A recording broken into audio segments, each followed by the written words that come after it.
नाज़रीन, Iran Israel America जंग के बाद दुनिया एक नए खतरनाक मरहले में दाखिल हो चुकी है। क्या ईरान ने शुमाली कोरिया मॉडल अपना लिया है? क्या ईरान के पास पहले से एटम बम मौजूद है? मशरिक़ वस्ता में जंग बज़ाहिर वक्फे में दिखाई दे रही है, लेकिन असल में पूरी दुनिया एक ऐसे खतरनाक मोड़ पर खड़ी है जहां किसी भी लम्हे सूरत हाल जो है वो एटमी बहरान, आलमी माशी तबाही और बड़ी ताकतों के बराह रास्त तसादम में तब्दील हो सकती है। ताज़ा तरीन इतलात, सफारती नक़्ल व हरकत, फौजी धमकियाँ और ईरान के हालिया बयानात ने वाज़ह कर दिया है कि आने वाले दिन इंतहाई ख़तरनाक हो सकते हैं। सबसे बड़ी खबर ईरान के जौहरी प्रोग्राम्स को लेकर सामने आई है। ईरानी जो पार्लिमानी हलके हैं और सरकारी शख्सियात ने वाज़ह इशारा दिया है कि अगर अमेरिका या इजराइल ने दोबारा हमला किया तो ईरान यूरेनियम को 90% तक अफजूदा करने की तरफ जा सकता है, जिसे हम वेपन ग्रेड यानी एटमी हथियार बनाने की सतह समझते हैं। ये सिर्फ एक धमकी नहीं, ये पूरी दुनिया के लिए एक वार्निंग है, क्योंकि 60% से 90% तक पहुंचने का मरहला सबसे खतरनाक समझा जाता है। अमरीकी हुकाम भी मान रहे हैं कि ईरान अब खौफनाक हद तक एटमी हथियार के करीब पहुंच चुका है और यही वो मुकाम है जहां शुमाली कोरिया मॉडल की बात शुरू होती है। ईरान अब शायद वही रास्ता इख्तियार करना चाह रहा है जो शुमाली कोरिया ने बरसों पहले अपनाया था। पहले मुज़ाकरात, फिर वक्त हासिल करना, फिर खामोशी से अफजूदगी बढ़ाना और आखिर में दुनिया को ऐसी हकीकत के सामने खड़ा कर देना जहां फौजी हमला नामुमकिन हो जाए, क्योंकि सामने एटमी ताकत खड़ी होती है। शुमाली कोरिया ने यही किया था। अमेरिका धमकियां देता रहा, पाबंदियां लगती रहीं, मुज़ाकरात होते रहे, लेकिन आखिरकार प्योंगयांग ने अपनी एटमी ताकत हासिल कर ली और दुनिया कुछ न कर सकी। अब मगरब जो जितने भी मगरबी तजियाकार हैं उनका कहना है कि वो ईरान का जो ये एक खौफनाक एक इकदाम है, ईरान भी जो नॉर्थ कोरिया उसके मॉडल को अपना रहा है, यानी कि डिले, नेगोशिएट, सर्वाइव, न्यूक्लियराइज, यानी वक्त लो, मुज़ाकरात करो, बचो और एटमी ताकत बन जाओ। ये वो वाला मॉडल अपना रहा है। ईरान मुसलसल जो मुज़ाकरात हैं वो भी कर रहा है और लेकिन साथ ही अफजूदगी, मिसाइल प्रोग्राम और इलाकाई नेटवर्क भी मजबूत कर रहा है। इस दौरान एक और बड़ी पेशरफ्त ने वाशिंगटन को हिला दिया है।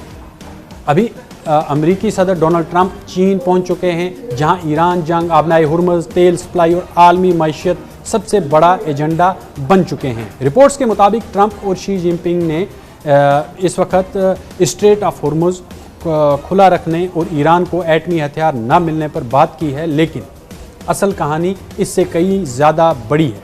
अमेरिका को अब शक है कि चीन, रूस और ईरान के दरमियान खुफिया स्ट्रेटजिक ताउन बढ़ रहा है। वाशिंगटन को खौफ है कि अगर ईरान मुकम्मल तौर पर चीन और रूस ब्लॉक में चला गया तो मशरिक़ वस्ता में अमरीकी बरतरी खतरे में पड़ सकती है। इसलिए अमेरिका वॉर मिनिस्टर यानी दिफाई और जंगी पॉलिसी साथ सख्त गुस्से में है, क्योंकि जंग उनके मंसूबे के मुताबिक ख़त्म नहीं हुई।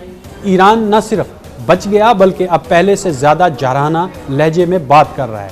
अमेरिकी इंटेलिजेंस रिपोर्ट्स के मुताबिक ईरान अब भी अपने मिसाइल नेटवर्क्स, ड्रोन प्रोग्राम और खलीजी दबाव की सलाहियत बरकरार रखे हुए हैं।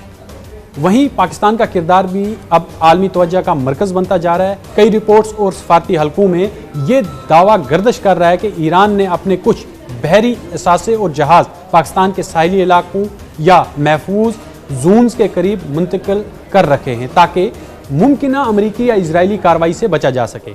ताहम इसके बाज़ाब्ता आज़ादाना जो तस्दीक है वो सामने नहीं आई है, लेकिन ये बात जो है वॉर मिनिस्टर ने डिस्कस की है और वो काफ़ी गुस्से में है और उन्होंने ये कहा है कि जिस तरह से पाकिस्तान ने जितने भी ईरान के जो जेट्स हैं उनको जो है महफूज मकामात में शिफ्ट कर रखा है, ये इंतहाई हसास मामला है और ये बहुत हद तक ख़तरनाक बात है। लेकिन ये हकीकत है कि पाकिस्तान इस वक्त ईरान, अमेरिका, चीन और खलीजी ममालिक के दरमियान एक हसास सफारती पुल बन चुका है। सबसे ख़तरनाक पहलू अब आबनाए हुर्मुज़ है। अमेरिका पहले ही ईरान के खिलाफ बहरी नाकाबंदी जैसे इक़दामात की बात कर चुका है, जबकि ईरान वाज़ा कर चुका है कि अगर इसकी बंदरगाहें खतरे में आईं तो पूरा खलीज खतरे में डाल दिया जाएगा और यही वो लम्हा है जहां दुनिया को असल खतरा शुरू हो जाता है।